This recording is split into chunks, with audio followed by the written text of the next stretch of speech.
یہ ہے Kate tell. مقامی زبان میں اس کو کوندر بھی کہتے ہیں. عام طور پہ اس کو جھاڑی سمجھا جاتا ہے اور اس کو جلایا جاتا ہے, اس کو پھینکا جاتا ہے, نکالا جاتا ہے. یہ عام طور پہ جو پانی کے نالے ہیں ان کے کنارے اگتا ہے اور دنیا کے بہترین واٹر پیوریفائر میں سے ایک ہے. کوندر کو عام طور پہ لوگ کھیتی باڑی میں جو استعمال کرتے ہیں وہ اس کو سبزیاں باندھنے کے لیے استعمال کرتے ہیں, لیکن یہ انتہائی خوبصورت واٹر پیوریفائر ہے. جس طرح کہ یہ کانا ہے, نڑی جس کو بولتے ہیں, نڑی واٹر پیوریفائر ہے. خس vetiver grass water purifier ہے.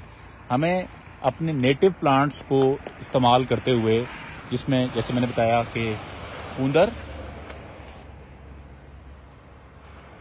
کانا, نڑی, یہ بھی جو ہمارے شربس اگتے ہیں جو کہ نالوں کے کنارے, یہ ایک نیچرل پیوریفائرز ہیں اور نیچرل ہیبیٹیٹ ہے. ہمیں ان کے ساتھ مل کے اپنی وائلڈ لائف کو اور اپنی نیچر کو صاف کرنا ہے. ہمیں ان کو جھاڑیاں سمجھ کے ان کو آگ نہیں لگانی, ان کو ختم نہیں کرنا. یہ بہترین ایکوا فائرز ہیں, واٹر پیوریفائرز ہیں. ہمیں ان کے ساتھ کام کرتے ہوئے, نیچر کے ساتھ کام کرتے ہوئے اپنے ندی نالوں کو صاف کرنا ہے. اپنے لوکل پودوں کو پروموٹ کریں. خس, ویٹ ریور گراس, کانا, نڑی, اسی طرح کے بے شمار اور ہیں, ڈک ویڈز ہیں, اور بہت سے ایسے پانی کے گرد اگنے والے پودوں کو پروموٹ کر کے ہم اپنے لیے اپنے پانی کو, اپنے نالے ندیوں کو صاف کر سکتے ہیں.